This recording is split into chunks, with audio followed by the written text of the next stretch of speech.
We begin tonight with the worsening crisis at our southern border. CBS News reports a record number of migrant children are in Border Patrol custody and shelter beds are scarce. And the growing number of unaccompanied minors has raised alarm bells in the Biden administration. KCAL9 political reporter Tom Waite is here in studio with the latest. Tom? Hi there, Pat and Juan. Well, the Homeland Security Secretary is not calling this a crisis yet, but the surge is alarming and forcing the Biden administration to make some very difficult choices.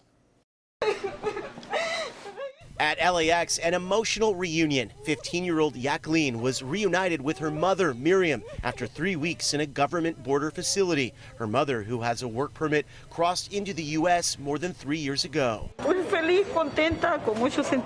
She says, "I'm very happy and emotional because I finally have her with me, and I'm so grateful to God that she's okay." Jacqueline told CBS News she was cold while being held by Border Patrol with only a blanket made of foil. We have a large number of kids, unaccompanied children who are coming across the border. We've made a policy decision as an administration that the humane and moral approach is to keep these kids safe and get them into facilities that are safe. Homeland Security Secretary Alejandro Mayorkas says the situation at the border is not a crisis, but a challenge. We are working as hard as we are, not only in addressing the urgency of the challenge, but also in building the capacity to manage it and to meet our humanitarian aspirations and execution of the president's vision. CBS News has learned there are more than 3,200 unaccompanied migrant children in Customs and Border Patrol custody, a total that has nearly tripled in the last 2 weeks. Government data obtained by CBS News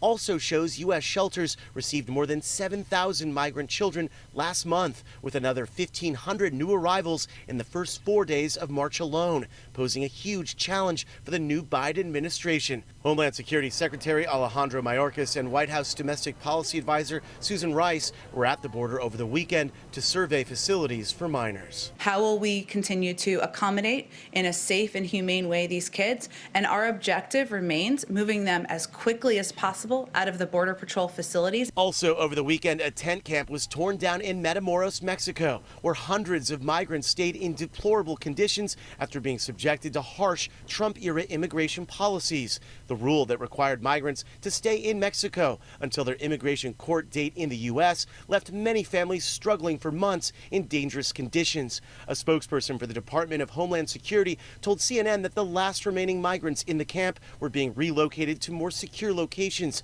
in partnership with international NGOs, and that over 25,000 migrants are still waiting to know whether they will be allowed entry into the United States.